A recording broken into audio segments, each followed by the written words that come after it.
El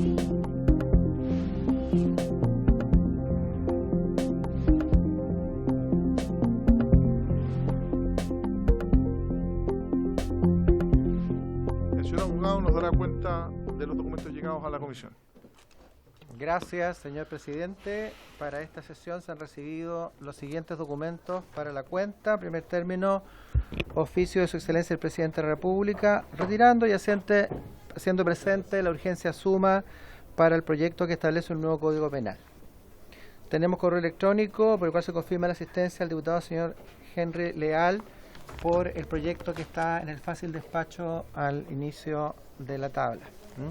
También tenemos correo electrónico de la secretaria del señor Cristian Araya, diputado, para excusar su inasistencia debido a que se encuentra en misión oficial en la CIPAP de Lima, Perú. Ha confirmado su asistencia don Jaime Cajardo, su secretario de Justicia, acompañado de su Raúl Thaler, abogado de la División de Reinserción Social. Muchas gracias. Consuelo Hernández, Community Manager, Rafael Ferrada, asesor del ministro. También tenemos correo electrónico de la diputada señorita Carol Cariola, mediante el cual se excusa su inasistencia por encontrarse con licencia médica. Señor presidente, eso es todo. Muchas gracias, señor secretario. ¿Se ofrece la palabra sobre la cuenta? ¿Se ofrece la palabra sobre la cuenta? La presente sesión número 131 ha sido citada con el propósito de, en primer lugar, en fácil despacho, proceder a tratar en segundo trámite constitucional el proyecto de ley que modifica el artículo 476 del Código Penal para incluir el delito de incendio en lugares destinados al culto religioso, los boletines refundidos número 13.889-07 y 14.282-07. Y a continuación vamos a considerar los siguientes proyectos. En primer lugar, continuar la discusión y votación en particular del proyecto de ley que modifica diversos textos legales en materia de ejecución de sanciones penales, que es el boletín número 12.213-07. Nos acompaña al efecto el señor subsecretario de Justicia y Derechos Humanos. Es un proyecto de ley que solo tiene unas últimas consideraciones y artículos que a solicitud del diputado Sánchez en su oportunidad dijimos que iba a revisar por si había concordancia o no con lo ya aprobado. No debiera ser de difícil tramitación. Y finalmente dar inicio a la tramitación de los siguientes proyectos de reforma constitucional, todos que modifican la Carta Fundamental para incorporar a los gobernadores regionales como autoridades susceptibles de acusación constitucional, y son los boletines 16.215, 16.217, 16.246 y 16.303. Hemos invitado a todos los autores de las mociones, así que agradecemos la presencia del diputado Linco, que es autor de una de esas mociones, junto con la diputada Giles, para que exponga sobre el presente, y seguramente en esa tramitación lo que debiéramos hacer es pedir la fusión de los proyectos para poderle dar una ágil tramitación. Hacemos presente que en el caso del boletín 12.213, que modifica diversos textos legales en materia de ejecución de penas, se encuentra pendiente la votación del artículo 480, letras J, L, M, O y S, pendiente iniciar votación del párrafo tercero, procedimiento para la determinación de la concesión, denegación o revocación de libertad condicional, que está en las páginas 39 a 42 del comparado, grande. El artículo 3 está pendiente, y la indicación parlamentaria que agrega un artículo cuarto en la página 48, y finalmente la disposición transitoria de la página 52. Sin más, entonces, diputada Giles y luego el diputado Sánchez. Sí, gracias, presidente. Sobre el punto quisiera decir que conversó conmigo la diputada Francesca Muñoz, que me pidió que dé primero el agradecimiento, señor presidente, por haber puesto los proyectos en comento que se va a proponer probablemente refundir, entre los cuales hay uno de ella. Decir que lamentablemente hizo todo lo posible por estar en esta reunión, pero como se enteró muy apresuradamente, no pudo posponer un viaje que tenía, que le asigna la mayor importancia a que usted haya puesto estos proyectos en tabla. ¿La Francesca? Sí. Ah, entonces... Y que tiene comisión. Súper. Que apoyemos lo que... Bueno, y ya, entonces Francesca lo que plantea es, junto con agradecerle que lo haya puesto en tabla, y considero que es muy importante, que por cierto ella está de acuerdo con que lo que corresponde es hacer la fusión de todos los proyectos en conjunto. Eso es nada más, presidente. Muchas ¿Ok? Diputada Flores, luego el diputado Sánchez. Gracias, presidente. Es sobre el mismo tema, el mismo punto. Junto a la diputada Paula Labra, de la bancada Renovación Nacional, respecto a la facultad de poder acusar constitucionalmente a los gobernadores regionales, también presentamos un proyecto en las mismas características a lo señalado por su intermedio, presidente, por la diputada Giles y la diputada Muñoz. Por lo tanto, yo creo que lo más conveniente como técnica legislativa y para que esto efectivamente pueda ver a la luz lo antes posible sería refundirlo, y nosotros en ese mismo sentido también estamos disponibles como mocionantes de una de las iniciativas. Gracias, presidente. Muchas gracias a usted, diputada Flores. Diputado Sánchez. No, eso está en segundo punto de la tabla. No, en primer lugar está el fácil despacho, después está el de ejecución de pena, y en tercer lugar va a estar el inicio de la discusión en general de la fusión de los proyectos de acusación constitucional. Sí, porque mi punto era más bien hacer la fundamentación y la defensa del punto fácil despacho, pero para el tema procedimental. Sí. Ahora partimos de eso. Lo que pasa es que a veces el cumpleaños uno lo enreda un poco, pero eso se entiende. Así que aprovechamos de saludar y desearle muy feliz cumpleaños, diputado Sánchez. Muchas Que gracias. estas 35 primaveras habilitantes, además para distintos cargos de elección popular, las recibe usted en el mejor momento posible. Oye, bromas Muchas aparte, gracias, presidente. entonces vamos a dar inicio a la tabla, y como señalábamos, el primer punto de la tabla es discutir en fácil despacho el proyecto de ley que modifica el artículo 476 del Código Penal para incluir el delito de incendio en lugares destinados al culto religioso, que son los boletines 13889 y 14282. Recordar a las y los integrantes de la comisión que efectivamente la tabla fácil despacho tiene una duración de 30 minutos desde el inicio, y efectivamente la cuenta, 30 minutos desde la cuenta. Y como ahora damos por terminada la cuenta, Se empieza a correr. damos a inicio entonces al fácil despacho siendo las 15:17 horas. Diputado Sánchez, usted tiene la palabra. Muchas gracias, presidente. Quiero comenzar la fundamentación de este proyecto de ley, que agradezco por lo demás pueda ser discutido en fácil despacho. Un espacio reservado para esas cosas que pueden ser de mayor acuerdo. Yo creo que es una muy buena señal que se considere que algo de estas características puede concitar ese acuerdo transversal. Yo espero que así sea. Hoy día en la mañana se publicó en la prensa que existió otro ataque incendiario en contra de una iglesia católica, esta vez en la comuna de Concepción. Y la verdad, evidentemente ya sabemos que esto no es un hecho aislado.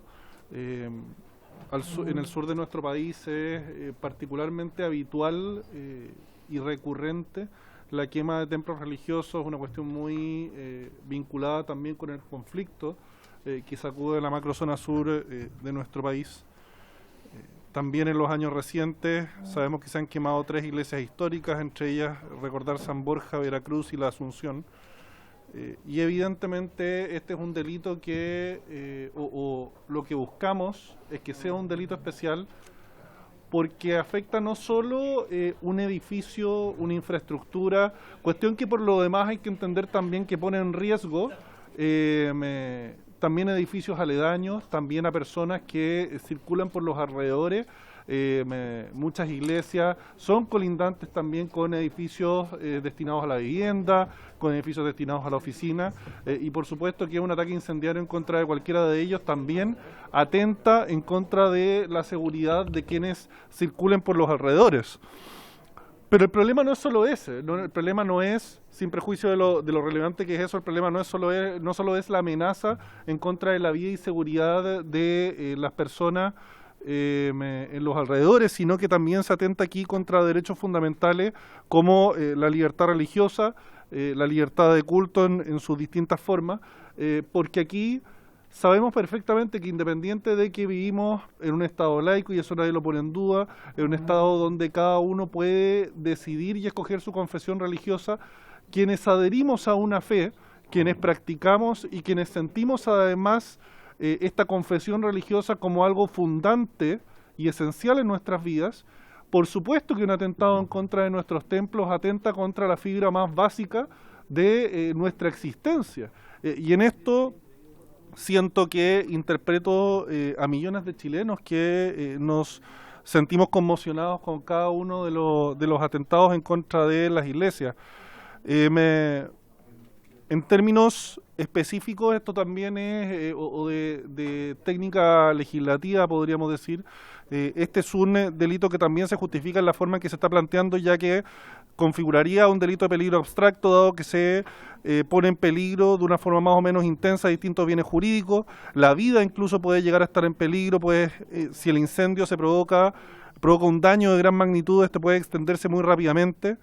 Y por lo tanto tenemos la convicción, y creo que es algo muy relevante, que debe incorporarse en este caso, como se plantea, perdón aquí, discúlpame Jorge, se plantea que se incorpore esto en el artículo 476 del Código Penal, donde se castiga con presidio mayor en cualquiera de sus grados.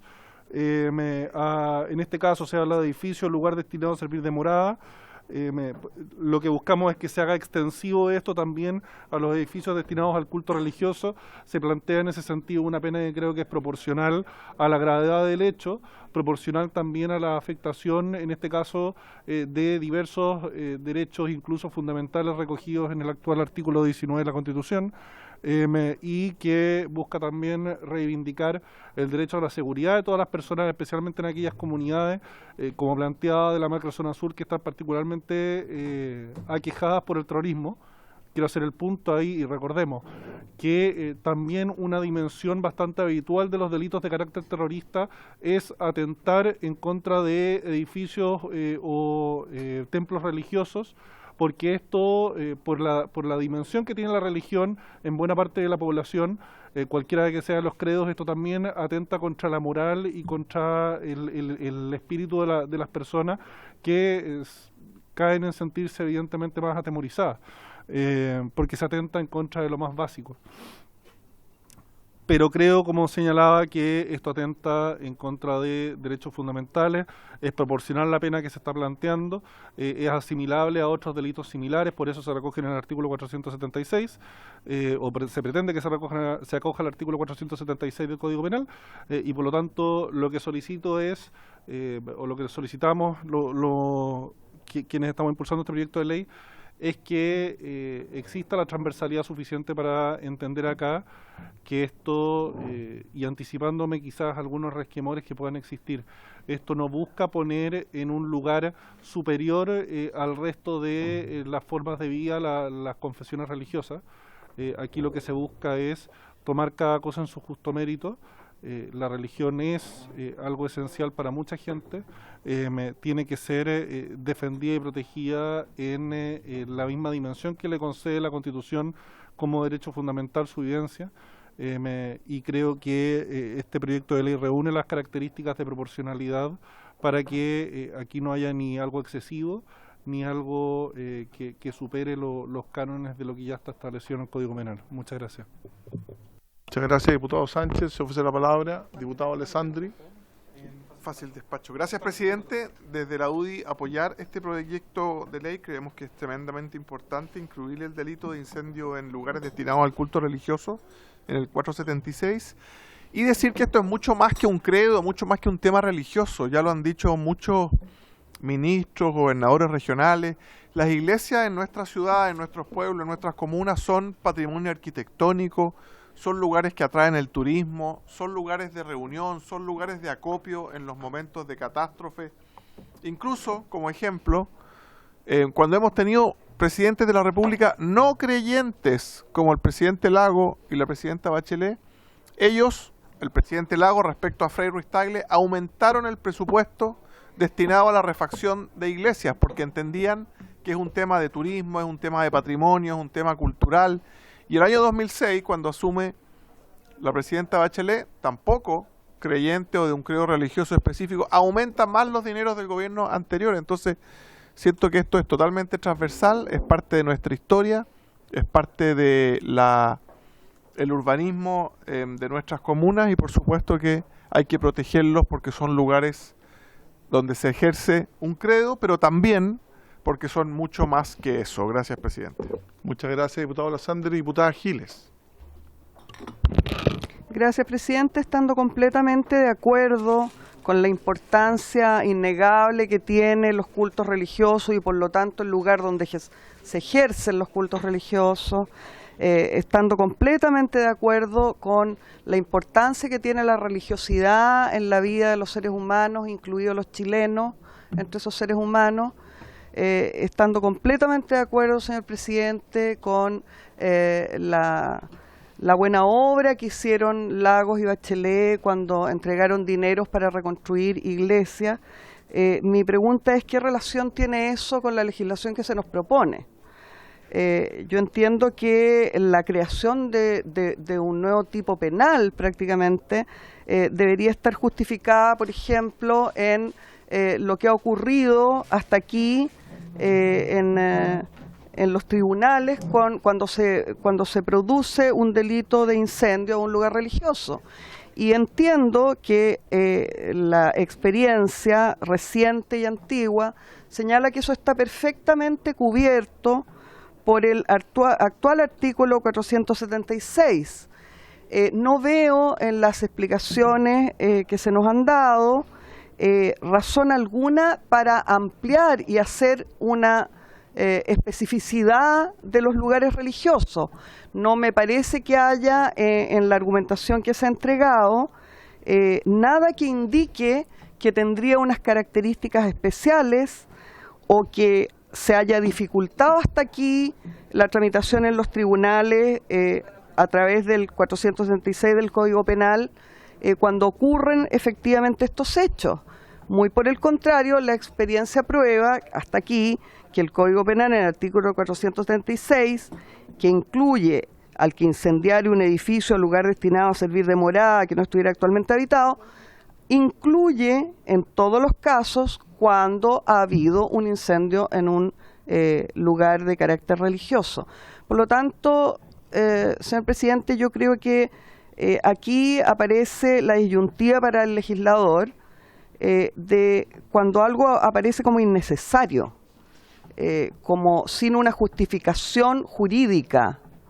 Por supuesto que la justificación política la comprendo y es entregarle visibilidad a una situación determinada como son los incendios destinados al culto religioso.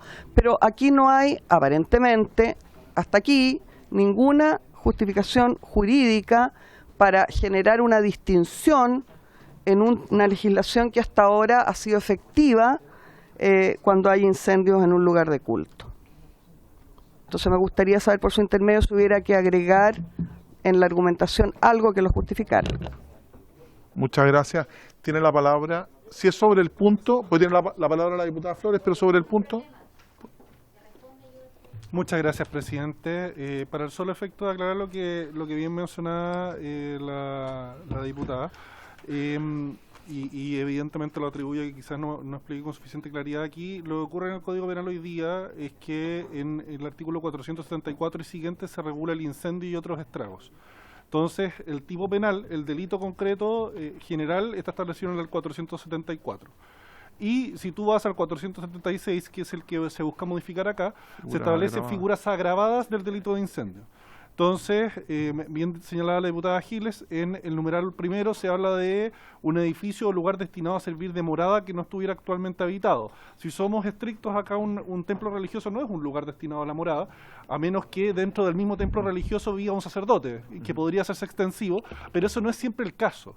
Después, en el numeral siguiente, se habla al que dentro del poblado ejecutar el incendio en edificio, aeronave, buque, plataforma naval, vehículos de transporte público de pasajeros, automóviles de 2 o más plazas, camiones, instalaciones de servicios sanitarios, varios tipos particulares acá. Después, en el numeral 3, incendio de bosques, pastos, montes, cerros. Aquí estaríamos hablando de una afectación más bien al patrimonio de la flora de nuestro país. Y en el numeral 4, al que fuera de los casos señalados en los números anteriores provoque un incendio que afecte gravemente las condiciones de vida animal o vegetal de un área silvestre protegida. Entonces, lo que se plantea en este proyecto de ley es que se le dé el mismo tratamiento. Aquí estamos hablando, como señalábamos, la afectación de un lugar destinado a servir de morada, en otros casos edificios de una infraestructura relevante o de una relevancia particular por razones, podríamos decir, más estratégicas, plataformas navales, aeronaves, etcétera. Después se habla de básicamente bosques o cuerpos en el fondo de flora, y después afectar gravemente la vida animal o vegetal de áreas silvestres protegidas. Como verán, yo creo que estoy siendo aquí súper prudente en señalar que se está poniendo a la par una circunstancia que incluso algunos podríamos considerar que es más agravada, es más relevante el hecho de que exista una afectación a la libertad religiosa. Creo que aquí se está siendo bastante prudente con este proyecto de ley de asimilar a este tipo de circunstancias la conducta de delito de incendio respecto de templos religiosos. Como señalaba, no es algo extraño. Existe ya en nuestra legislación esta figura agravada de delito de incendio, y lo único que se solicita es que se ponga esto a la par. Muchas gracias. Muchas gracias, diputado Sánchez, diputada Flores, luego el diputado Benavente y luego el diputado Soto. Muchas gracias, presidente. Sí. Bueno, primero señalar y agradecer al diputado Sánchez por este proyecto que me parece del todo justificado en el sentido lógico que tiene de venir a proteger un área del ser humano que es tan importante, porque efectivamente acá en el 476 se da una enumeración de bienes tangibles que, por cierto, pueden incluso ser parte de la propiedad, ¿cierto?, de una persona, pero también hay otro aspecto no menor del ser humano que tiene que ver con la espiritualidad, y que eso probablemente para algunos quizás es más importante que los bienes materiales. Por lo tanto, lo que se está haciendo es simplemente, como bien señala el diputado Sánchez, tratar de elevar la categoría de algo que para muchos de nosotros es tanto más importante que lo material. Dicho eso, también quisiera simplemente corroborar, porque una pregunta al diputado Sánchez, presidente, por su intermedio, presumiendo desde ya la respuesta, pero imagino que esto tiene que ver con cualquier lugar para la realización del credo religioso, que no está circunscrito necesariamente o únicamente para la fe católica. Por ejemplo, me refiero, no sé, templos evangélicos. Imagino que es así, que es muy amplio, pero simplemente para la historia fidedigna de la ley dejarlo especificado la respuesta del diputado Sánchez, que imagino que debe ser así, que independientemente de la fe que se profese, la idea es proteger al lugar donde se está precisamente esa religión determinada profesando por su feligreses. Gracias, presidente. Muchas gracias. Le voy a ofrecer, tiene uso preferente el señor subsecretario. Solo recordarles que estamos en tabla de fácil despacho y que quedan solo 15 minutos, entonces, si es que no prolongamos. Señor subsecretario.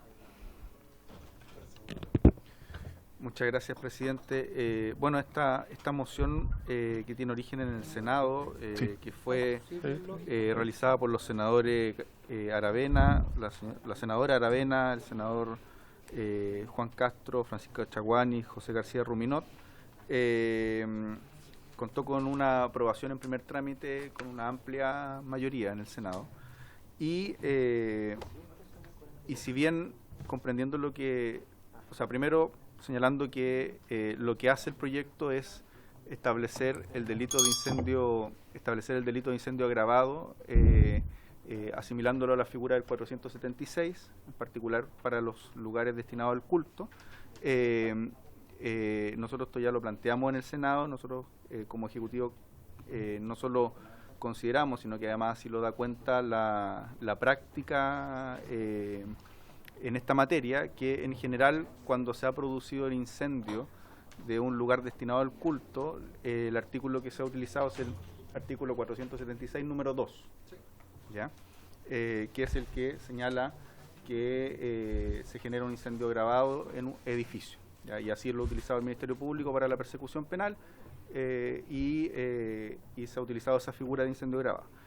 Señalando aquello, nosotros consideramos que efectivamente existen tres motivos para incorporar en la figura del incendio agravado una situación en particular, y así son los motivos que ha utilizado nuestro legislador al respecto. Primero, que se genere la generación de un peligro para las personas, y son las figuras del artículo 475 y 476 número 1 y número 2.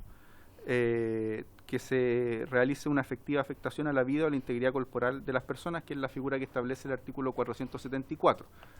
entendiendo que la figura general o la figura base del delito de incendio es el 477, no el 474. ¿Ya?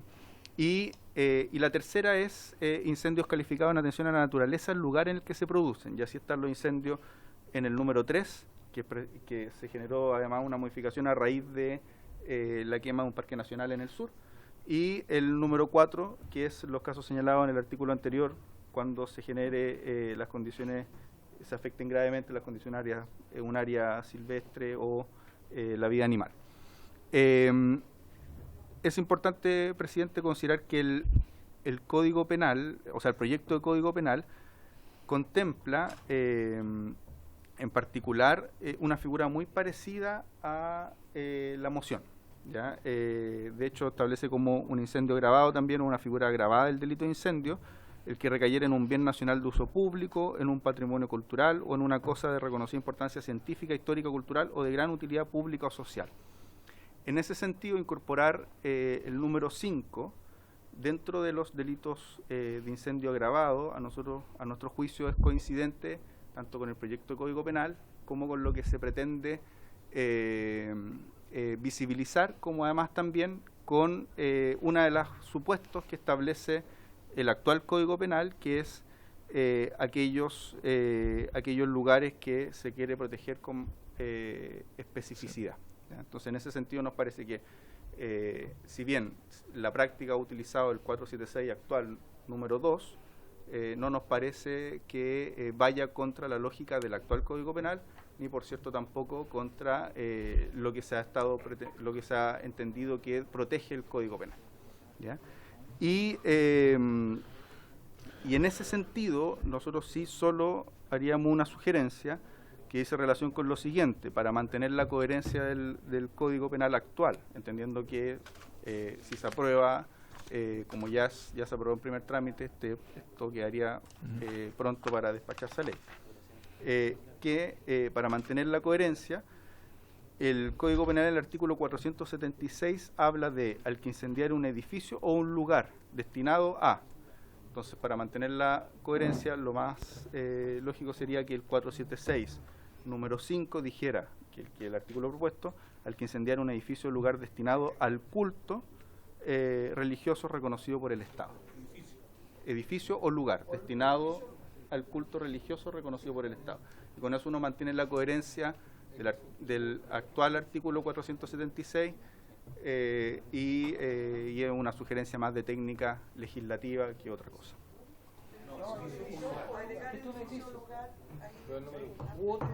De cualquier tipo. Exacto.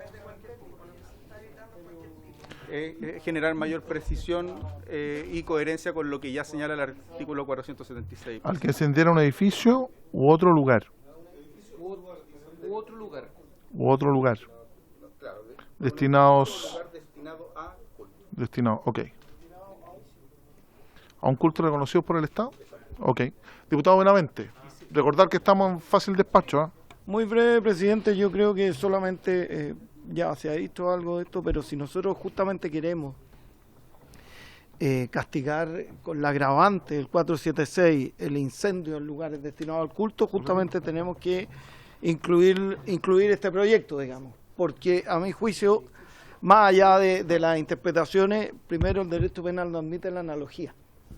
Y aquí todo lo que se ha mencionado es bien discutible que de una u otra manera pueda estimarse que incendiar el lugar destinado al culto podría caber en estos números. Es bien discutible. Aquí sería perfectamente posible ser abogado de quien cometió el atentado incendiario. En el punto 1 no creo, aunque vi un sacerdote, como dice el diputado Sánchez, pero es que el lugar destinado a servir de morada, a mi juicio, son aquellos que tienen destino habitacional. Y los lugares destinados al culto no tienen destino habitacional, aunque viva un sacerdote, un pastor, etcétera. Tienen un destino que es culto. Y el segundo lugar, dentro el número 2, también lo encuentro bastante discutible, digamos. Por tanto, yo prefiero que, para que quede claro, el tipo penal clarísimo. Yo estoy por aprobar este proyecto justamente con la salvedad que nos dice el subsecretario, me parece súper razonable, pero creo que el tipo queda súper preciso, súper claro y sí queda incluido, no hay duda que queda dentro de la figura grabada al incendiar los lugares destinados al culto. Eso solamente. Muchas gracias, diputado Benavente. Diputado Soto y luego el diputado Lonto. Gracias, presidente. A mí me parece bien interesante la propuesta que se ha presentado, que busca precisar más, porque hoy día está castigado con penas de cárcel altísimas el delito de incendio de un lugar de culto religioso. No es una situación que esté exenta de sanción penal. Nadie que queme una iglesia va a quedar impune porque no hay un delito penal. Caben dentro de estos distintos tipos de delitos y hay una cierta ambigüedad respecto de cuál es la norma aplicable. Y yo creo que este proyecto hace una precisión clara, precisa, respecto de qué regla se aplica, qué sanción y en qué artículo está. Y en ese sentido yo creo que es positivo y yo lo voy a apoyar. Pero quiero llamar la atención sobre el siguiente hecho. Este proyecto de ley contempla 2 boletines, 2 iniciativas parlamentarias. Y siendo sensato y valioso proteger con una penalidad más clara y precisa el incendio de lugares destinados al culto religioso por todas las razones sociales, por la presencia esporádica, pero presencia al fin de personas que profesan esos cultos religiosos.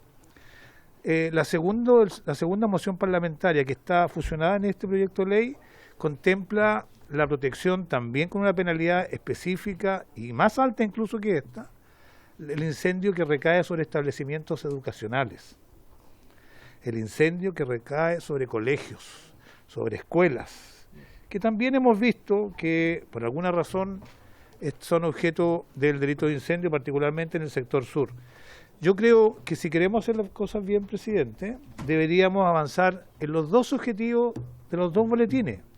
No me parece razonable que establezcamos un amplio debate en la sala sobre proteger a los recintos religiosos, pero dejando de lado una protección especial que forma parte de esta moción parlamentaria, que protege también con una condición especial del delito de incendio a los establecimientos educacionales, escuelas, colegios, etcétera.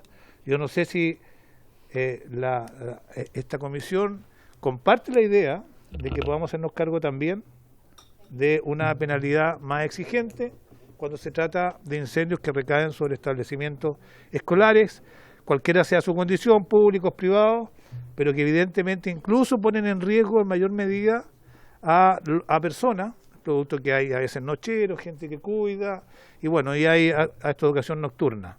Eso, presidente. Muchas gracias, diputado.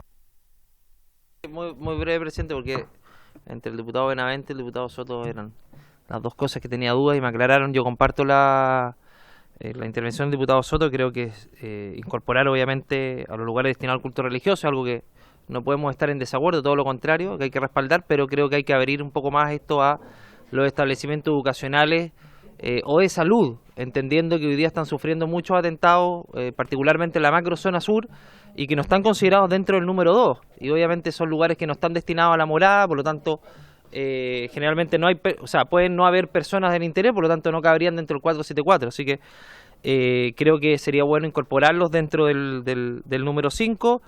Tenía una duda, pero ya fue clarificada a lo largo de las intervenciones respecto a los lugares, lo mismo respecto al culto religioso, pero cuando es un lugar destinado a la morada, a servir de morada. Creo que está absolutamente contemplado, pero creo que había un vacío respecto al culto, los lugares de culto religioso, cuando claramente no estaban destinados a la morada, y eso creo que esa ausencia de norma la cubre el número 5, pero creo que hay que hacerse cargo de lo que señala el diputado Soto. Eso. Gracias, presidente. Muchas gracias, diputado Vilavaca. Luego el señor subsecretario. Sí, presidente.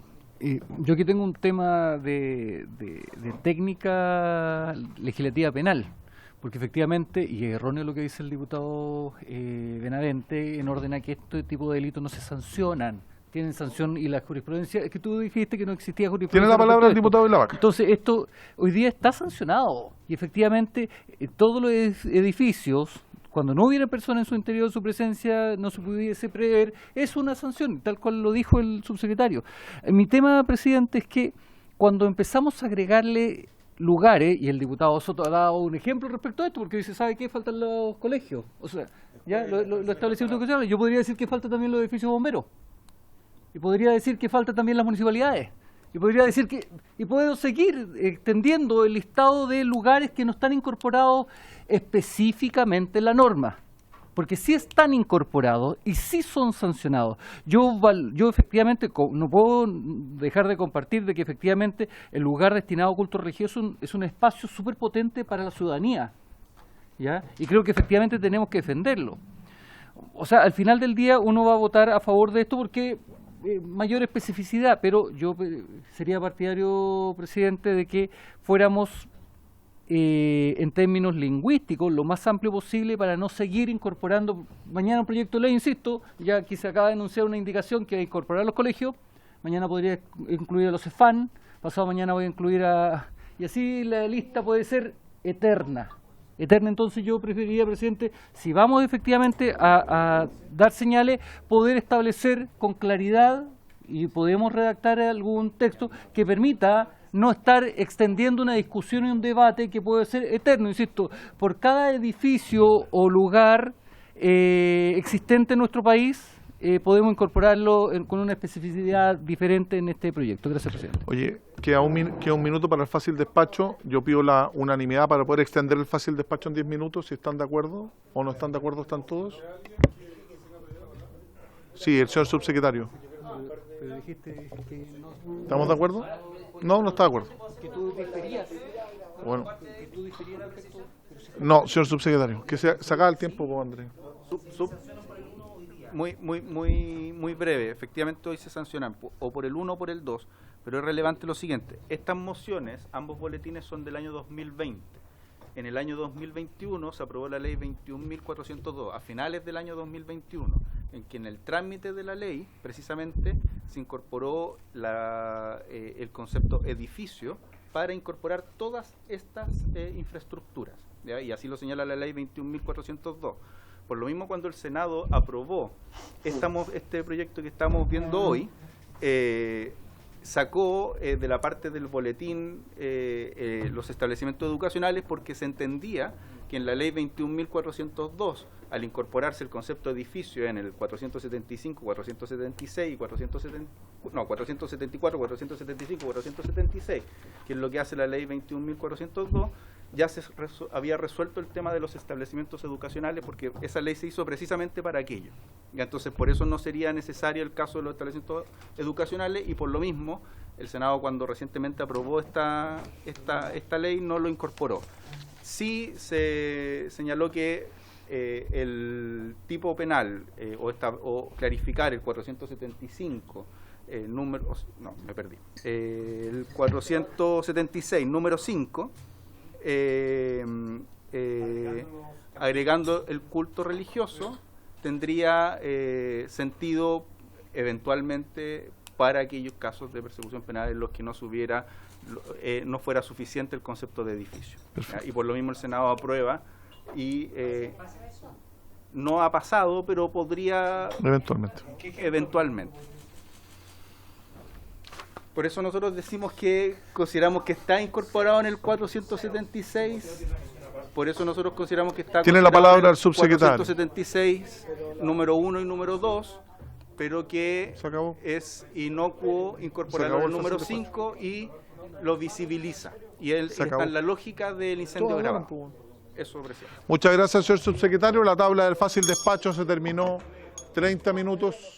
Y lo incorporaremos nuevamente. El secretario me plantea que la tabla fácil despacho tiene esa limitante, yo la planteé 3 veces, son solo 30 minutos, sin perjuicio de que en una nueva sesión ordinaria podamos volver a incorporar en tabla fácil despacho. Es una recalificación que yo puedo realizar como presidente de la comisión y lo vamos a plantear en otro. Les advertí varias veces que estos son 30 minutos.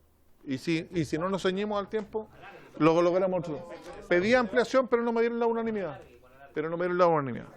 Corresponde entonces ahora... No se puede votar, Camila, porque terminó los 30 minutos. Tienes que iniciar la... No hubo acuerdo para poder ampliarlo. Oye, a continuación nos corresponde continuar con la discusión y votación en particular del proyecto de ley que modifica diversos textos legales en materia de ejecución de sanciones penales, que es el boletín número 12.213-07, y para eso nos acompaña el subsecretario de Justicia y le voy a dejar la presidencia porque tengo que ausentarme en unos minutos al autor de esta moción, al diputado Vilavaca, que mejor que yo puede dar cuenta de este proyecto de ley. Muchas gracias, Camila Flores, lo tengo anotado. No, porque fue el último presidente, no está en la Carla. Obvio, es que somos muy cercanos. Sí, sí, somos muy cercanos. No, no, los socialistas siempre hemos sido hartos. Sí, ya. Señor subsecretario, tiene usted...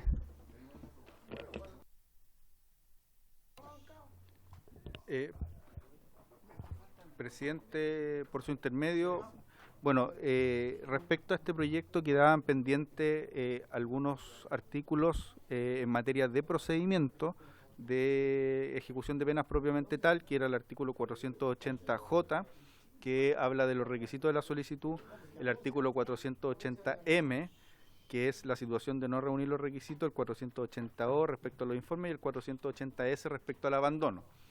Estos 4 artículos que quedaban pendientes en la última sesión en la que revisamos esto y también conforme a los acuerdos de la mesa técnica, estaba el acuerdo de rechazarlos porque ya se habían subsumido en los artículos que se habían ido aprobando, ¿ya? Sin embargo, no se rechazaron porque el diputado Sánchez pidió tiempo para revisarlos con mayor detalle.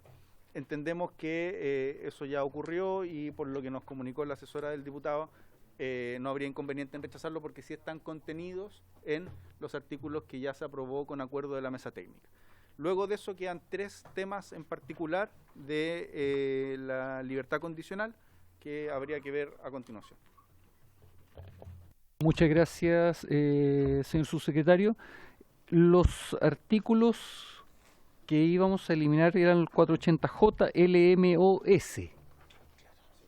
Esos, ¿ya? Sí, JLMOS, ¿ya? Y efectivamente cuando íbamos a votar esto y existía acuerdo, el diputado Sánchez presentó una objeción para poder revisarlos.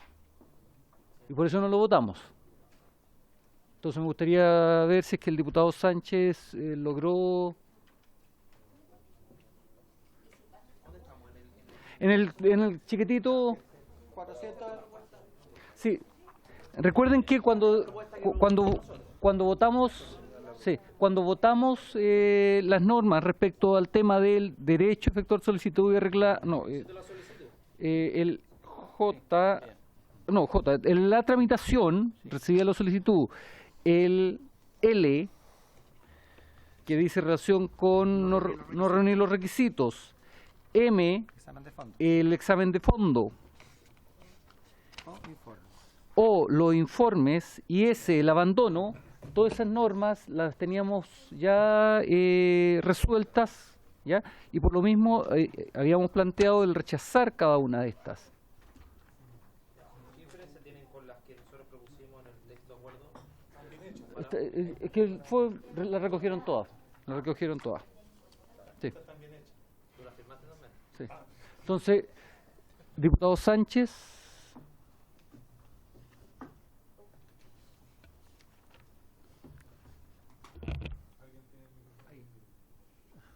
Muchas gracias, presidente. Sí, hemos hecho la revisión de las indicaciones y está todo ok.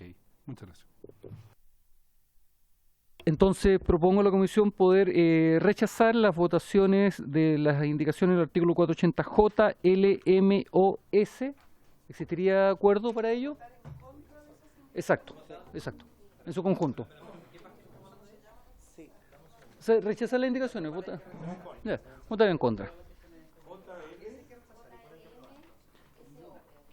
Así es.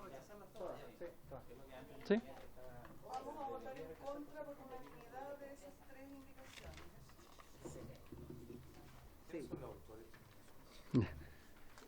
Los mismos autores de las indicaciones que se fueron aprobadas. Sí. Ya. Señor secretario, tome la votación mejor. Gracias, señor presidente. Como se ha dispuesto, en votación en forma conjunta, las indicaciones de los artículos 480A, perdón, 480J, L, 480M, 480J, requisito de la solicitud, página 25. 480L, situación de no reunir los requisitos. 480M, examen de fondo. 480, informe. 480S, abandono. En forma conjunta. Que se estima ya están resueltas por los artículos aprobados del proyecto. Don Jorge Alessandri. En contra, don Jorge. Don Gustavo Benavente. En contra. En contra, don Gustavo. Doña Camila Flores. Perfecto. Estamos en contra, sí, entendemos. Diputada Camila Flores. En contra también. Al final el presidente. Doña Pamela Giles. Sí, disculpe, yo sigo sin entender una parte, me he demorado en entender esto. No entiendo por qué esto no es una decisión de la presidencia de la comisión. ¿Por qué no las declara inadmisibles o que se caen por estar ya tratadas? Eso no, Por porque incompatible. son varias materias y hay materias que quedan, que no están subsumidas completamente, entonces por eso estamos sometiendo a la votación. Ya, me sigue sin quedar claro por qué la presidencia no decidió bajarla por incompatibles, pero lo voto en contra. En contra, doña Pamela Giles. Don Andrés Longton. En contra. Doña Catalina Pérez. En contra. Don Luis Sánchez. En contra, don Luis. Don Leonardo Soto. En contra. Don Leonardo en contra. Don Gonzalo. No está Gonzalo. No. Y don Marcos Gilavaca, presidente. En contra. De la comisión. En contra también. Don Marcos, presidente de la comisión. Contra. Tenemos 1, 2, 3, 4, 5, 6, 7, 8. 0 a favor. 9 en contra, 0 abstención. Ya, rechazado. Rechazado. Pasamos entonces al segundo tema pendiente de votación que corresponde al párrafo 3 que se encuentra en la página 39 del comparado grande, ¿ya? Que dice relación con el procedimiento para la determinación de la concesión, denegación o revocación de la libertad condicional, página de la 39 a la 42, donde se encuentran los artículos 480V, W y X. Sí. Aquí existiría un acuerdo también por parte de la comisión compuesta por diferentes asesores de esta comisión que nos proponen las indicaciones que están en la última columna. ¿No? ¿Cómo quedamos en esta? No, presidente, respecto a esto hay diferencias, la verdad. Entonces, habría que resolverla. No hubo acuerdo en la comisión técnica propiamente tal. Entonces, en la primera, que dice relación con el procedimiento para determinar la concesión, denegación o revocación de la libertad condicional, que es el artículo 480V, entre la indicación parlamentaria y la del Ejecutivo, solo hay una diferencia que tiene que ver con, dos, pero hay una que nosotros consideramos o estaríamos de acuerdo con que cuáles son las personas que van a tener que ser oídas para el procedimiento de concesión, revocación de la libertad condicional.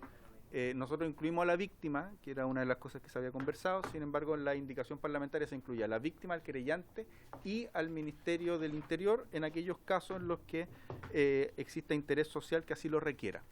Nosotros estamos de acuerdo en incorporar al querellante, y entendemos que al incorporar al querellante, por regla general se incorpora al Ministerio del Interior. Entonces, no habría inconveniente por nuestra parte de que quede con derecho a ser oída la víctima y el querellante, pero nos parece que es redundante incorporar al Ministerio del Interior. Ya. Muchas gracias, señor subsecretario. Aquí ya recordé cuál era la materia de discusión. Efectivamente está una indicación que presentó el diputado Alessandri, Leiva, Longton, Sánchez, Winter y la diputada Giles y yo. Y el Ejecutivo tenía esta diferencia con nosotros respecto a lo que acaba de plantear el señor subsecretario.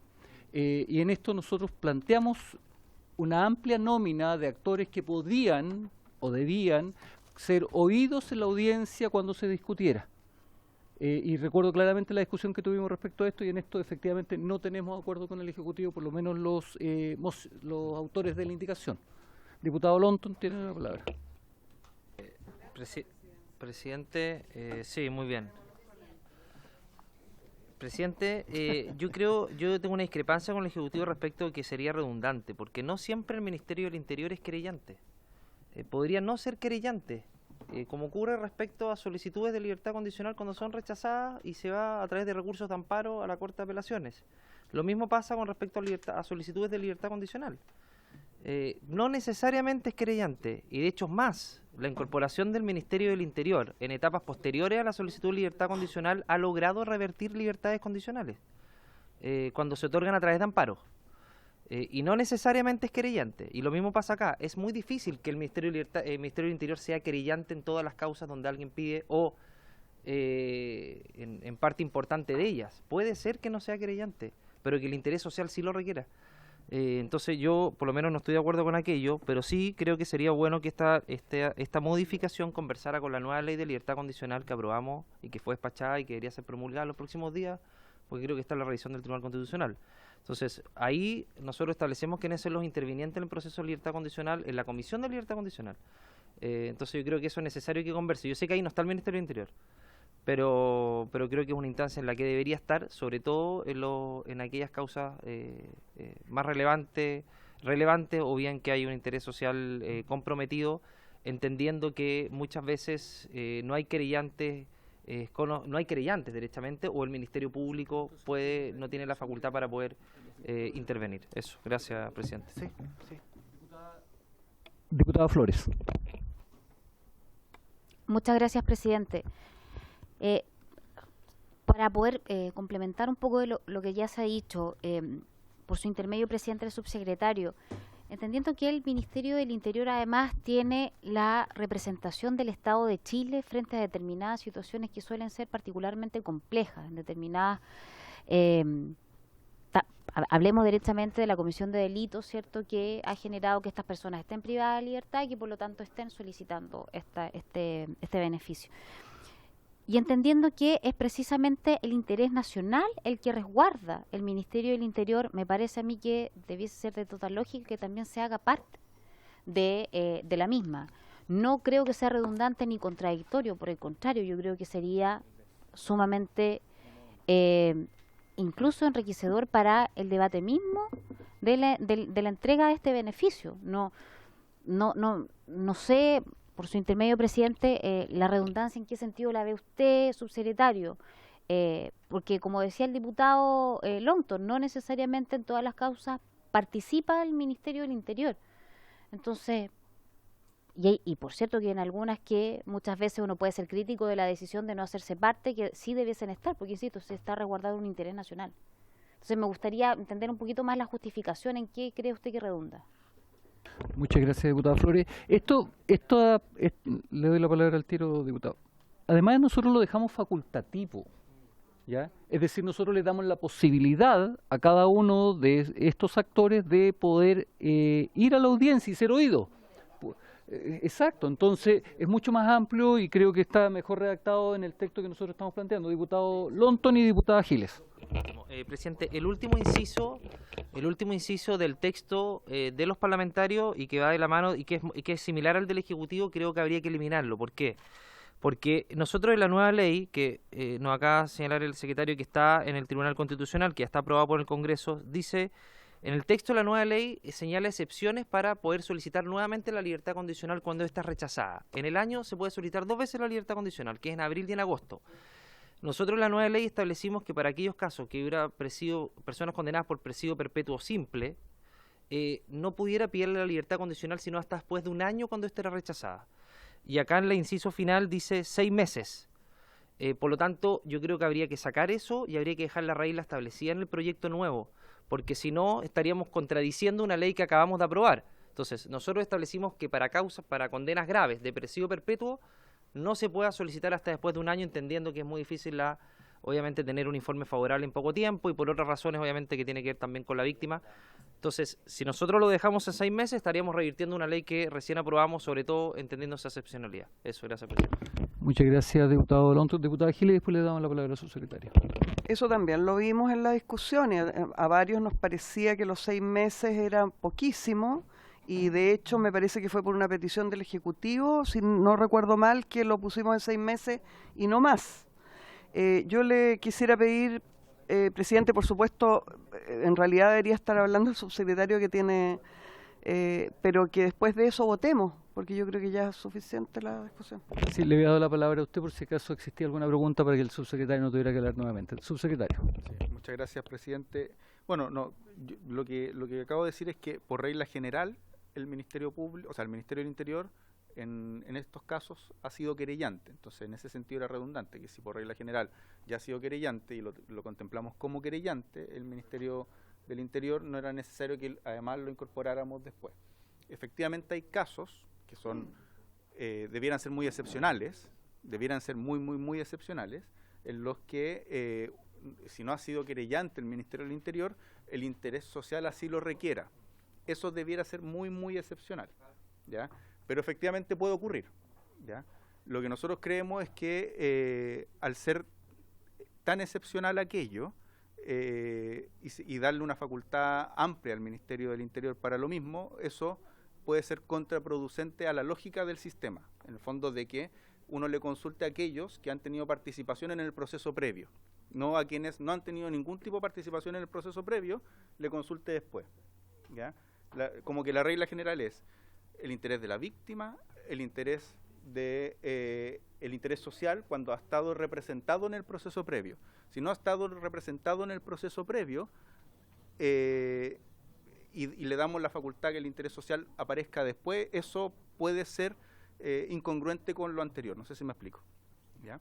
Entonces, por lo mismo creemos que es mejor dejarla en el querellante, porque si ha sido un proceso donde ha existido el interés social, ha estado desde el comienzo, ¿ya? Pero ahí entendemos que hay una diferencia porque para aquellos casos excepcionales se está viendo esto en particular. Y respecto a lo segundo que planteó el diputado Longton, claro, son dos lógicas distintas, porque en la ley que acabamos de aprobar se mantiene que esto se presente en dos épocas del año y por eso tiene esta restricción. Sin embargo, en esta ley se puede presentar cada vez que se cumplan los requisitos, se puede presentar la solicitud. Así está en el procedimiento de esta ley. Entonces, me parece que no son dos cosas que entren en contradicción, sino que son cuestiones que tienen procedimientos distintos, ¿no? No es compatible si se le pone un tiempo mínimo para postular aquí. Si no son 2 veces al año, cuando cumple Claro. el tiempo mínimo. Era para ponerle un límite que no pudiera solicitar al día siguiente o un mes siguiente. Exacto.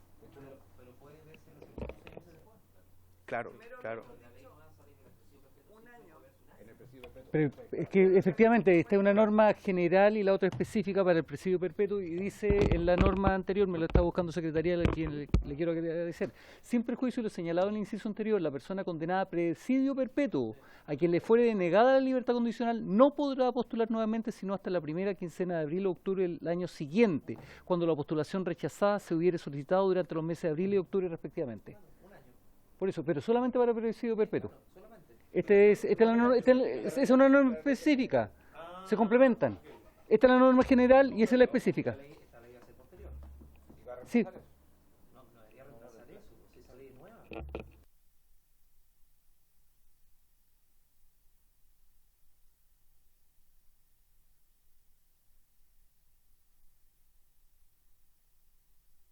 Micrófono, presidente.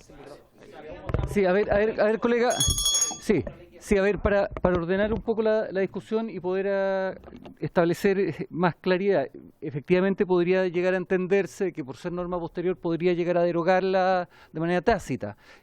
Y si es que se trata de establecer algún tipo de redacción diferente que permita, insisto, yo creo que esto escapa al punto del conflicto con el Ministerio de Justicia. Yo creo que hay que buscar la redacción justa para que no exista esta discusión después en tribunales.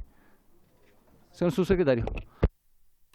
Sí, presidente. Bueno, efectivamente, cuando vimos esto en particular, teníamos en paralelo aquella ley. Como este es el procedimiento general, a eso es lo que yo iba, no se contradice con lo que ya hemos aprobado. Efectivamente, esta ley se encuentra en control de constitucionalidad en el Tribunal Constitucional. No se ha visto aún. Esa norma es especial, es específica. Entonces, al ser específica, nosotros entenderíamos que debiera complementar esto, pero para que quede más claro, podríamos incorporar la misma regla para el caso del presidio perpetuo. No hay ningún inconveniente. O sea, no.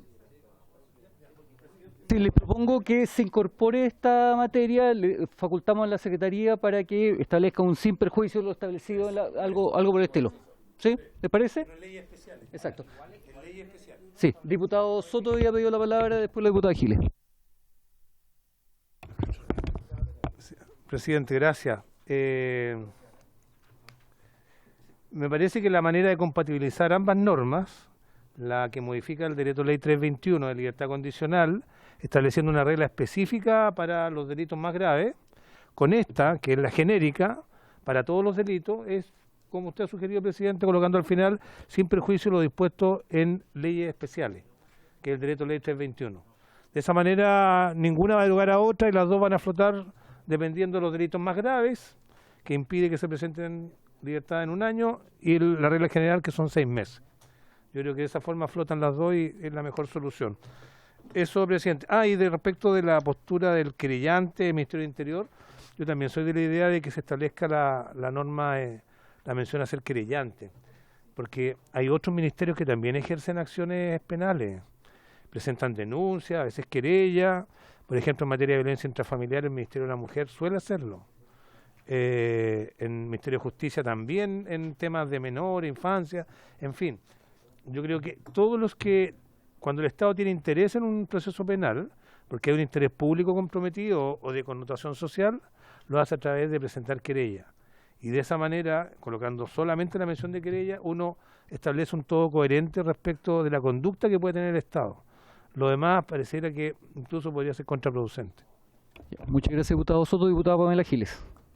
Y vamos a empezar a hablar. Sí, presidente. Bueno, lo del querellante yo creo que fue superado por la historia, la verdad, y me parece que el Ejecutivo tampoco se mata por que no pongamos Ministerio del Interior. Parece que hay un relativo acuerdo en aprobar lo que propusimos los titulares de la comisión, pero ha surgido, y eso es lo que hace interesante los debates, que cuando uno menos lo espera, aparece un punto relevante como es este segundo, que yo quiero coincidir con su propuesta, presidente, pero ir un poco más allá y pedir que nos gastemos un poquito y la votemos con esa modificación, más que dejárselo a la Secretaría, que me parece que es muy simple, ¿cierto? Y podamos agregar eso para asegurar que efectivamente no se nos vaya a producir un problema posterior.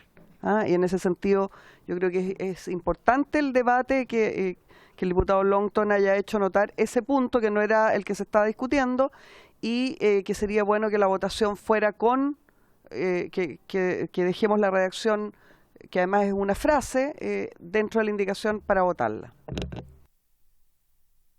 Asegurando el año, ¿cierto?, para la posible presentación.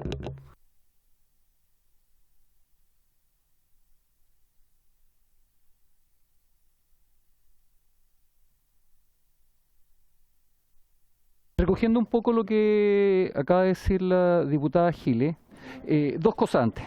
Uno, y para el diputado Soto, que se acaba de retirar, en el texto o la indicación del Ejecutivo no se incorporaba el querellante, ¿ya? Y ahí teníamos la primera diferencia. En la indicación nuestra incorporábamos el querellante, ¿ya? Y además incorporábamos que debía ser oído el Ministerio Público de Seguridad, ¿ya? Esas eran las dos diferencias.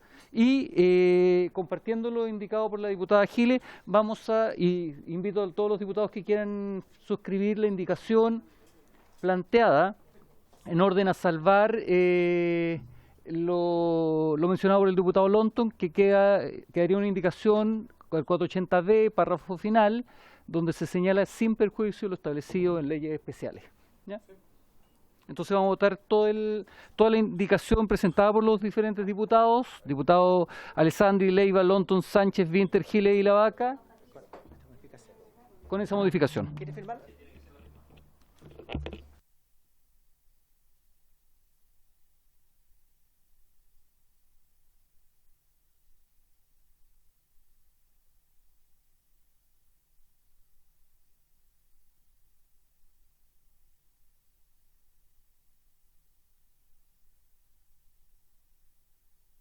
Señor secretario, Sí. en votación. Sí, como lo ha dispuesto el señor presidente, en votación el artículo 480B corta, ¿cierto?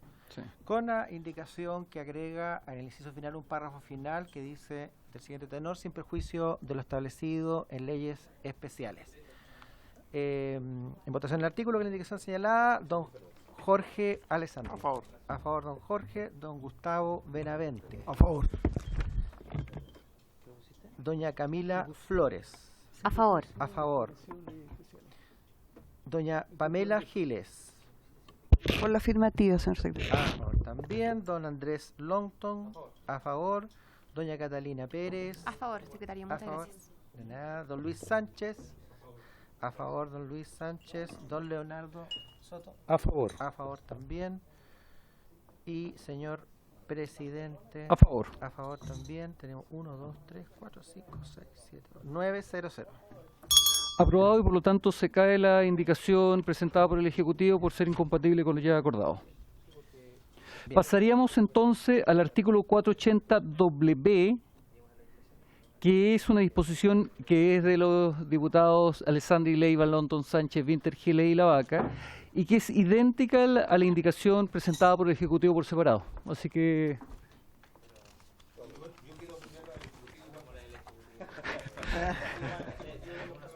Ya. Entonces, invito a la comisión.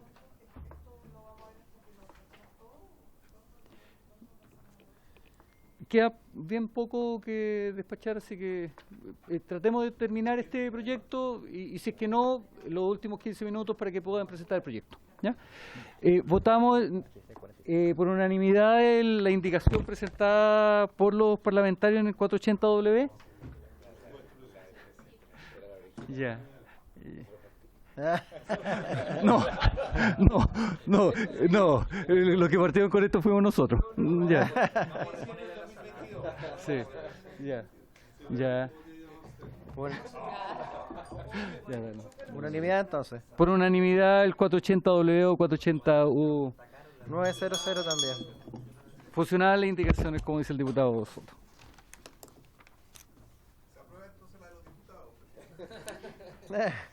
Exactamente. Ya. Ya. Pasamos entonces a la 480X, que dice relación con el incumplimiento y la revocación. Aquí también existen diferencias con la propuesta del Ejecutivo. Señor subsecretario, lo dejo para...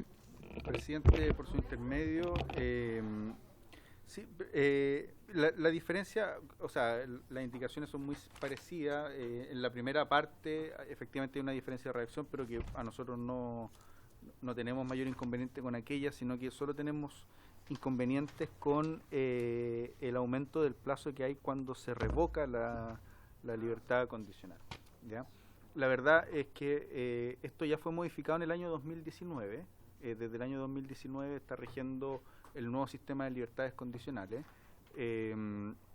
Nosotros hemos dado cuenta de aquello latamente, pero en general las libertades condicionales tienen un índice de reincidencia menor a otros sistemas que tenemos de personas privadas de libertad. No sabemos cuál sería la razón de aumentar el plazo de la mitad a 2/3 cuando a alguien le es revocada la libertad condicional, es decir, del tiempo que le resta. Actualmente la ley establece que tiene que cumplir la mitad para volver a postular al beneficio de libertad condicional. En la indicación en el caso de que se revoque, se aumenta de la mitad a 2/3. La verdad no hay antecedentes concretos de que esto tenga que sea mejor para el sistema. No hay antecedentes concretos de cuál sería el impacto en la resocialización de las personas. Pareciera ser que solo se busca endurecer esto cuando es un sistema que en general ha sido beneficioso para la reinserción social. Entonces, por lo mismo, nosotros creemos que es mejor en eso, que no hay un impacto concreto, cuál sería la razón real de aumentar el plazo. Consideramos que es mejor dejarlo a razón de la última modificación, que además fue hace 3 años, 4 años, hace muy poco, y que estamos recién teniendo los antecedentes de cómo se está comportando esta modificación legal. Muchas gracias, señor subsecretario. Ofrezco la palabra sobre el punto. Diputado Longton. Diputado Soto. Presidente, por su intermedio, recordarle al subsecretario que se modificaron, la última modificación fue el 2019, pero la ley que está ahora en el Tribunal Constitucional modifica también el 321, es decir, le hicimos modificaciones ya pocos años a propósito de varias cosas que pasaron en el intertanto de cómo se estaban otorgando las libertades condicionales, entre ellas la participación de la víctima. Presidente, yo creo que no es menor que la persona pierde la libertad condicional porque fue condenado por otro delito, entre otras causales. Por lo tanto, si estamos diciendo una persona que incumplió las condiciones mínimas para cuál fue, en principio, otorgada la libertad condicional, que esto es, se le otorgó la libertad condicional porque esa persona, al parecer, estaba apta para recuperar la libertad y cometió otro delito, entendiendo que hay delitos que establecen la mitad del tiempo y otros 2/3 para solicitar la libertad condicional. Yo creo que es más que razonable una persona que ya cumplió la mitad y no cumplió con las condiciones mínimas que se establecieron al momento de recuperar la libertad condicional, que al menos se suba a 2/3, porque estamos hablando de una persona que criminológicamente tiene un problema que no ha sido reparado ni solucionado, a pesar de que se le otorgó la libertad condicional bajo determinadas condiciones. Yo creo que es un riesgo el que se mantenga el mismo tiempo, considerando que la persona volvió a delinquir, entre otras cosas. Entonces, yo creo que la indicación, presidente, de los diputados es coincidente con una reincidencia que obviamente puede generar un peligro a la sociedad si es que eso no cumple el tiempo necesario privado de libertad, entendiendo que ya fue objeto de un beneficio. Eso. Muchas gracias, diputado Lonton, diputado Soto y después el diputado cumpleañero Sánchez. Sí, presidente, yo más bien quisiera hacer una consulta al Ejecutivo. Básicamente esta norma establece qué es lo que ocurre con la libertad condicional de una persona condenada por un delito cuando incumple el régimen de libertad condicional por cometer otro delito o incumplirlo el régimen de ¿cómo se llama? De intervención. Su plan de intervención individual. Su plan de intervención individual que lo obliga, por ejemplo, a tener un trabajo, a reconciliarse con su familia o a cumplir con sus obligaciones familiares, en fin.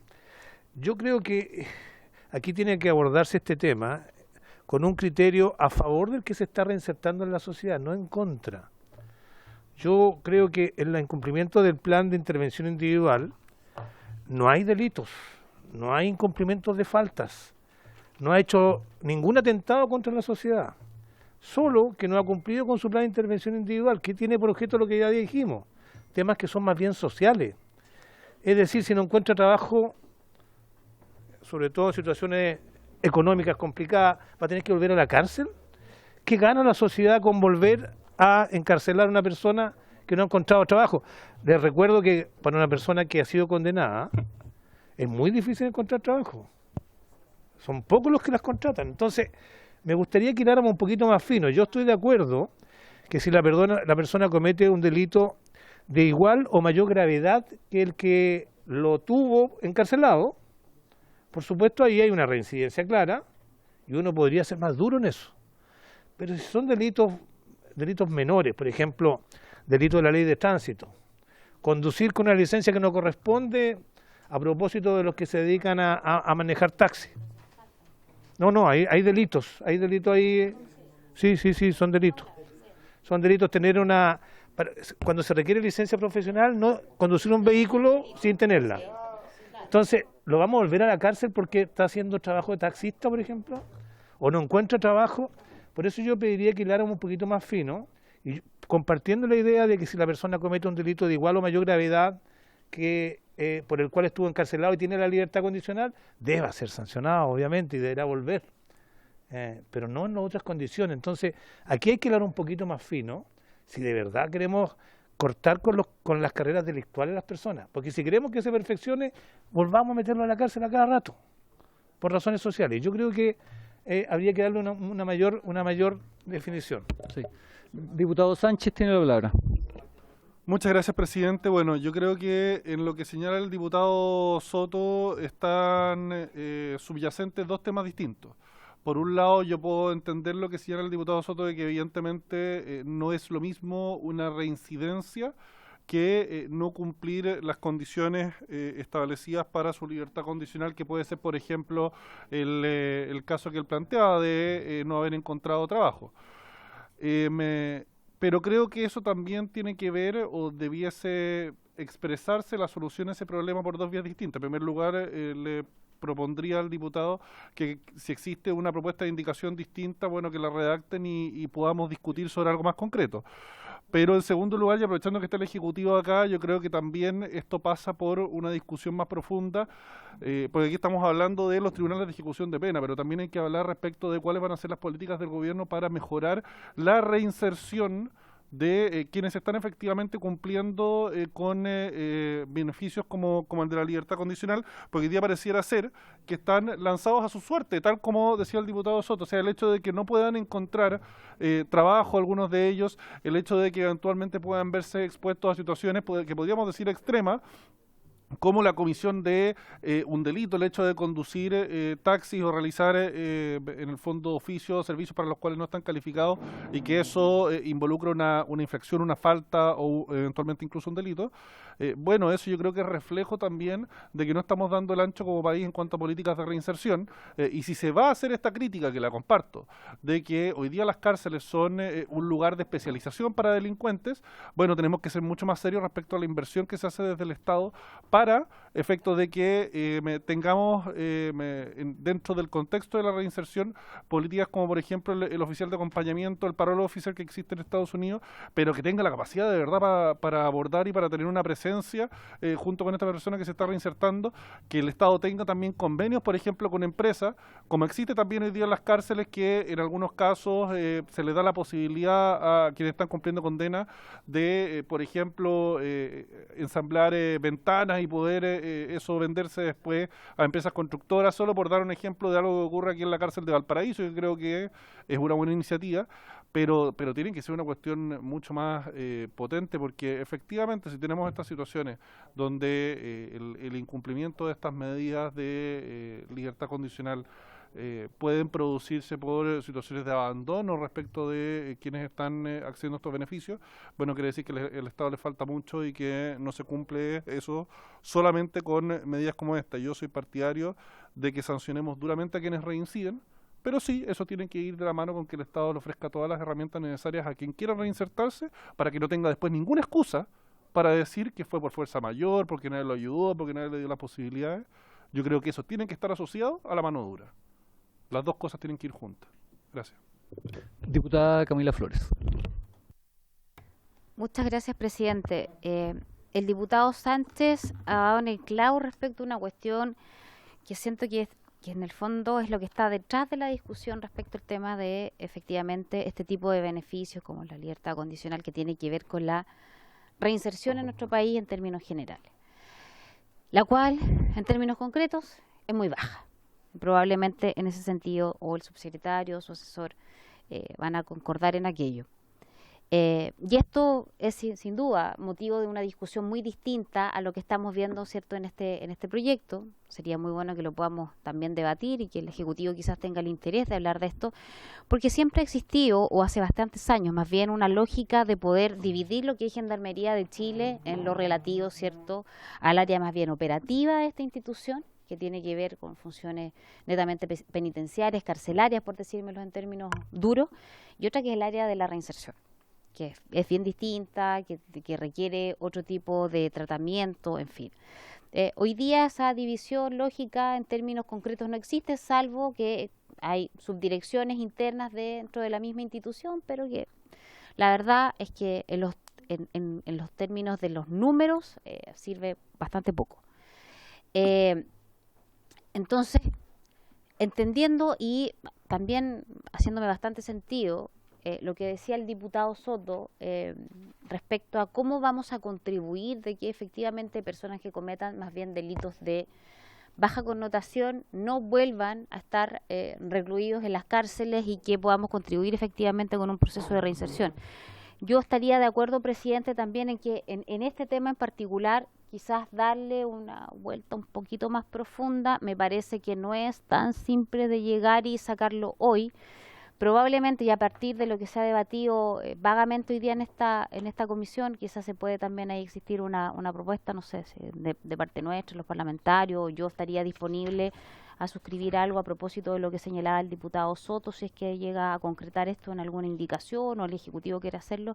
Pero yo creo, presidente, que esto es un poco más complejo y delicado de lo que se ha debatido muy por encima del día de hoy. Gracias. Muchas gracias, diputada. Señor subsecretario. Muchas gracias, presidente. Lo primero es que la libertad condicional se puede revocar, entre otras cosas, por el cumplimiento, o sea, por el no cumplimiento del plan de intervención, que no necesariamente está asociado a la comisión de un delito, como también por el hecho de haber sido condenado en un nuevo delito. ¿Ya? Si alguien es condenado en un nuevo delito, va a tener que cumplir no solo con el plazo general, sino que con el plazo del nuevo delito para volver a solicitar la libertad condicional. ¿Ya? Entonces, eso yo creo que hace una diferencia en el supuesto que planteaba el diputado Longton, porque en el fondo, al ser condenado en un nuevo delito, ya va a tener que cumplir, en razón de las características de ese delito, de los plazos que establece la libertad condicional para el nuevo delito. A diferencia de esta norma, que si alguien se le revoca la libertad condicional por el no cumplimiento del plan de intervención, dentro del plan de intervención están, por ejemplo, terminar la escolaridad, por ejemplo, tener un trabajo, por ejemplo, someterse a algún tratamiento de control de ira o de adicciones, que no son necesariamente la comisión de otro delito. Nosotros consideramos que en razón de eso es que esta norma lo que hace es generar un problema en el sistema de la libertad condicional. No sé si me explico. Porque cuando alguien comete un nuevo delito va a tener que someterse a las reglas del nuevo delito, y por ende, si es un delito grave, va a tener los 2/3, y si es un delito menos grave, va a tener el tiempo de cumplimiento del nuevo delito. En el fondo no se altera la regla de la libertad condicional que ya está. No sé si me explico. Entonces, ahí es donde nosotros consideramos que con agravar el tiempo que va a cumplir la persona, solo estamos perjudicando la reinserción para aquellas personas que tienen un plan de intervención. Y ahí... Exacto. Entonces, eso es lo que nosotros consideramos complejo y por eso no estamos de acuerdo con esta norma y no tenemos antecedentes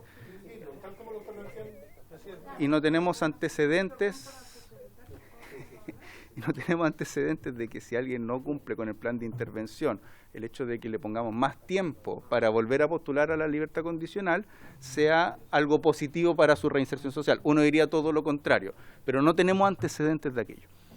Solo para responderle al diputado Sánchez, desde el 2019 se modificó la Ley de Libertades Condicionales y se incorporaron una serie de elementos que hoy contempla la libertad condicional. Se incorporaron los planes de intervención, se incorporaron las comisiones regionales, se incorporaron los delegados de cumplimiento. Hoy por hoy todas las personas, bueno, y el Estado de Chile ha venido haciendo un esfuerzo, por cierto que es un esfuerzo que a todos nos gustaría que fuera mucho más importante, pero tanto el gobierno anterior como nuestro gobierno han venido haciendo un esfuerzo para que todas las personas que hoy por hoy postulan a la libertad condicional tengan un plan de intervención y tengan delegados, y por eso el presupuesto de los últimos años ha ido incorporando esto progresivamente. Hoy por hoy, de todas las personas que han accedido a la libertad condicional en el marco de las modificaciones del año 2019, todos tienen un delegado de cumplimiento, que entre otras cosas lo que vigila es precisamente el cumplimiento de los planes de intervención. Entonces eso también para que reconozcamos lo que hemos hecho como Estado en la materia, porque no estamos partiendo de cero. O sea, en el fondo nuestro Estado ha ido viendo que efectivamente hay un inconveniente ahí, y el Estado en su conjunto, más allá de los gobiernos que están hoy por hoy, han dicho esta es una política que hay que mantener. Entonces en ese sentido nosotros consideramos que esto no colabora, o mejor dicho, no hay antecedentes de que vaya a colaborar con los planes de intervención que hemos dicho que son relevantes para la reinserción social. Eso, presidente. Diputado Soto. Presidente, mire, yo creo que para ser justo en el tratamiento de este tema habría que dividir las dos cosas. Yo entiendo que el diputado Longton estaría de acuerdo en eso. ¿Le parece que presentemos una indicación la próxima semana donde establezcamos con mucha más claridad las dos situaciones que se producen, no cargando excesivamente la mano a las personas que incumplen su plan de intervención y condenándolos nuevamente a un encierro que va a potenciar probablemente su carrera delictual, sino que más bien separarlo de la situación de los condenados. Eso es perfectamente posible, lo podemos hacer la próxima semana. Sí. Diputado Sánchez. Solo sabe, presidente, cuántas votaciones quedan pendientes para... Nos queda solamente la 480X, luego vienen las modificaciones al decreto ley 321, que son 1, 2, 3, y son muy pequeñitas, son como 5 más. Son normas adecuatorias. ¿Ah? Es que, ¿sabe lo que sucede, diputado Lonton? Aquí hay un punto que me parece, y rescatar un poco lo que dice la diputada Flores, yo creo que es un tema un poco más complejo, y traigamos una indicación bien redactada respecto a esta materia. Yo comparto con usted, y se lo dije fuera de cámara, que en definitiva creo que hay dos figuras diferentes, y en eso el subsecretario tiene razón. Cuando una persona es reincidente, comete otro delito, se le asigna una nueva pena y por lo tanto cambia. Pero estamos hablando además de las personas que no cumplen su plan de intervención individual, y estamos hablando de una diferencia del 16% nada más respecto al plazo de cumplimiento, porque de la mitad al tercio estamos hablando de un periodo tampoco tan elevado, pero el diputado Lonton me hacía referencia respecto, por ejemplo, a la figura del amedrentamiento, porque la nueva modificación de la ley de libertad condicional, aquella persona que tiene la libertad condicional concedida tiene prohibición de amedrentar a la víctima, ¿ya? Y ahí se estableció como causa. Entonces, esa figura a lo mejor no llegará a configurar una figura delictual, ¿ya? Pero sí es una causal de revocación, entonces no quedaría ninguna de las dos. Entonces, para redactar mejor y tener establecer un texto mucho más claro, y así además aprovechamos de darle la bienvenida e iniciamos la discusión al siguiente proyecto. ¿Ya? Voy a dejar hasta aquí la votación respecto a este tema. Quedan estas cosas específicas, insisto, son dos normas que son más bien sustantivas y lo demás solamente adecuatorias. ¿Ah? Saquémoslo todos juntos. Para que escuchemos a... Ya. Exacto, ya, que no es casi nada. Y esperaríamos además que la indicación que usted trae del orgánico llegue pronto también, ¿ya?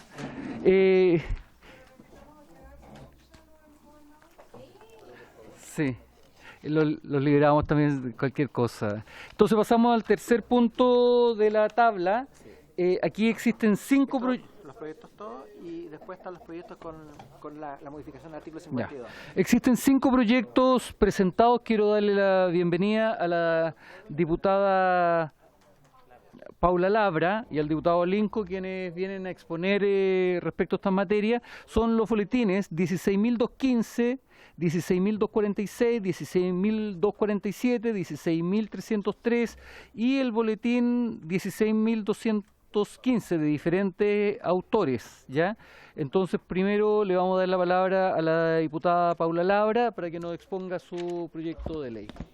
Muchas gracias, presidente. Saludar a los colegas presentes y les voy a hacer una breve presentación sobre este proyecto de ley del cual soy autora junto a la diputada Camila Flores de esta comisión. La siguiente, por favor. Bueno, ya sabemos que este proyecto de ley lo que busca, igual que los otros que vamos a revisar, es poder acusar constitucionalmente a los gobernadores regionales. ¿Cuál es la causa? El origen de este proyecto es conocido públicamente. En primer lugar, los gobiernos regionales manejan presupuestos millonarios. Solamente el Maule, que es mi región, maneja más de 94.000 millones de pesos. Hemos visto que se ha hecho un mal uso de los recursos, un mal manejo presupuestario, como puse ahí un recorte de noticias recientes, allanamientos en gobernaciones regionales, como el caso de Antofagasta y Maule. Y esto también ha sido generado y lo ha propiciado que desde la Dirección de Presupuestos se han flexibilizado medidas en el control y requisitos de la asignación de presupuesto desde los gobiernos regionales. Por lo tanto, la siguiente, por favor. Tenemos que avanzar hacia mecanismos de control que nos permitan, valga la redundancia, controlar mejor el presupuesto de los gobiernos regionales. Las acusaciones constitucionales, que es uno de estos mecanismos de control, se regula por 2 instancias, uno que es la Constitución Política de la República y otro que es la Ley Orgánica del Congreso. Respecto a la Constitución, en su artículo 52, número 2, se menciona todos los sujetos que pueden ser cuestión de una acusación constitucional. Presidente de la República, ministros, magistrados de tribunales, generales o almirantes de las Fuerzas Armadas y delegados presidenciales, ya sean regionales o provinciales. La próxima, por favor. Por otro lado, la Ley Orgánica del Congreso hace referencia al artículo 52 que ya les mencionaba. Pero aquí tenemos un punto que es interesante, porque en esta misma Constitución, la figura del gobernador, ya mencionamos, no está explícitamente expresa como una figura de posible acusación constitucional, pero se hacen alusiones al gobernador regional.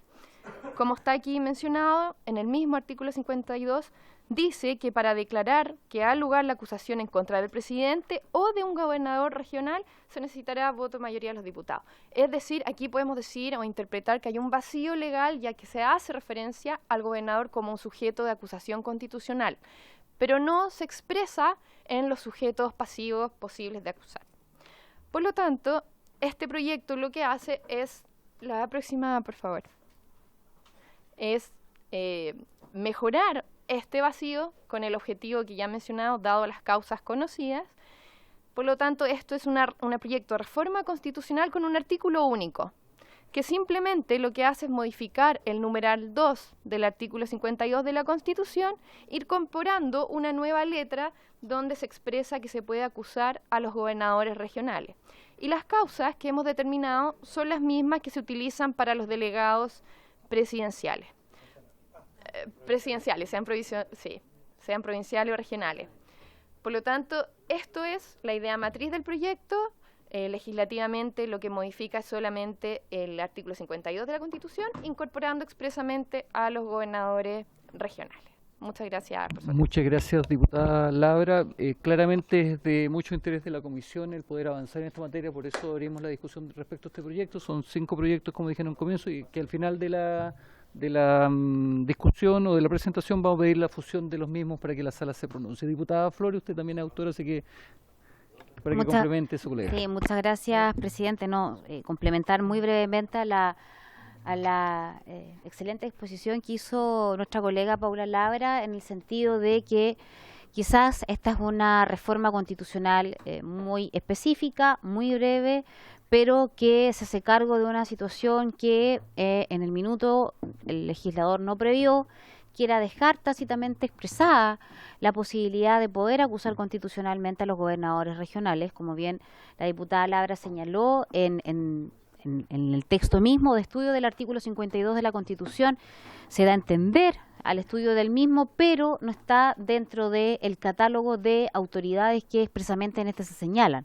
Por lo tanto, lo que nosotros queremos hacer es precisamente hacernos cargo de ese vacío legal, como se ha dicho, dejarlo expresamente establecido, justificación, por cierto, que desde el punto de vista político, desde el punto de vista social y de la probidad, existe fundamento más que de sobra. Estamos hablando de autoridades con manejos de los FNR altísimos y que por lo tanto han tenido facultades hasta este año de poder asignar a dedo estos recursos, que tengamos probablemente de los escándalos de probidad más importantes que hemos tenido en el país en los últimos años.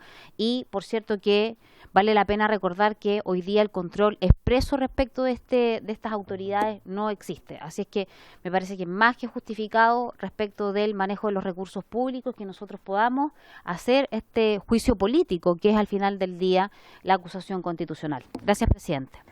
Muchas gracias, diputada Camila Flores. Le damos entonces la palabra al diputado René Alenco. Gracias, señor presidente. Quisiera comenzar rememorando al gran poeta, cuando la derecha y la izquierda unidas jamás serán vencidas, porque aquí coincido totalmente en lo que han planteado el orden no altera el orden no altera lo que se busca acá. Para nadie es un secreto de que algo que ha corroído las democracias latinoamericanas de gobiernos progresistas ha sido la corrupción. El exceso de poder en algunos cargos determinados, en este caso, según nuestro punto de vista, porque aclaro que este proyecto lo firma la compañera diputada Pamela Giles y quien habla René Linco, el exceso de poder llama a los abusos y llama también a la corrupción. Y es por eso que hemos presentado este proyecto que técnicamente coincide plenamente con lo que las diputadas han planteado, porque debemos buscar y aplicar todas las formas de lucha en democracia contra la lacra de la corrupción. Y es por eso que saludamos y agradecemos a la comisión que haya acordado plantear acá en la tabla, ¿cierto?, estos 4 o 5 proyectos que tengo entendido, que buscan un mismo fin, terminar con la corrupción en Chile, ¿cierto? Y ojalá, nosotros en mi parte no tengo ningún problema en que se logre la fusión y ojalá también que se priorice la tabla de las futuras sesiones de la Comisión de Constitución, Legislación y Justicia. Eso sería, presidente. Ya tendremos el debate para dar las razones políticas, sociales y de fortalecer nuestra democracia a través de estos proyectos que se están presentando. Gracias.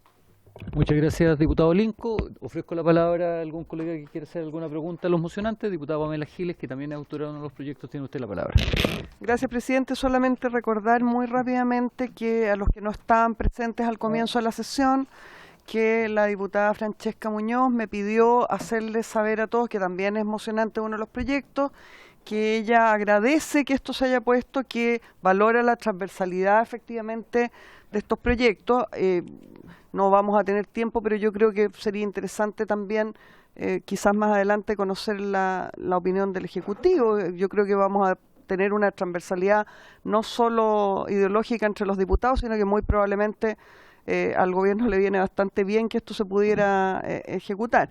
Pero lo que quiero decir es que también la diputada Francesca Muñoz, que tiene un proyecto, está muy disponible y muy contenta con que esto se vaya a pedir la fusión para poder tratarlo.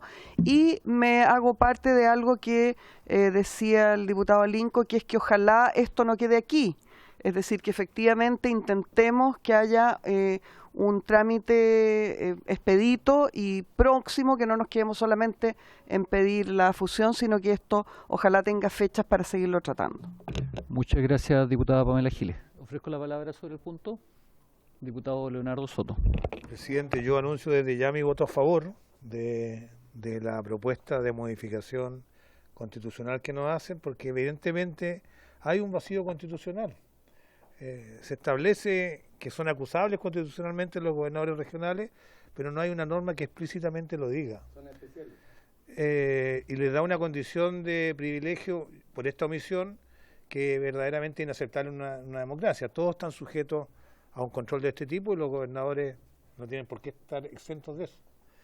Sin embargo, presidente, las causales aplicables a la destitución de los gobernadores regionales es algo que va a tener un poquito más de detención, porque es un cargo nuevo, son autónomos constitucionalmente, en ese sentido tienen un rol similar a los alcaldes. Tienen un conjunto de atribuciones, tienen patrimonio propio y tienen autonomía para poder administrarlo.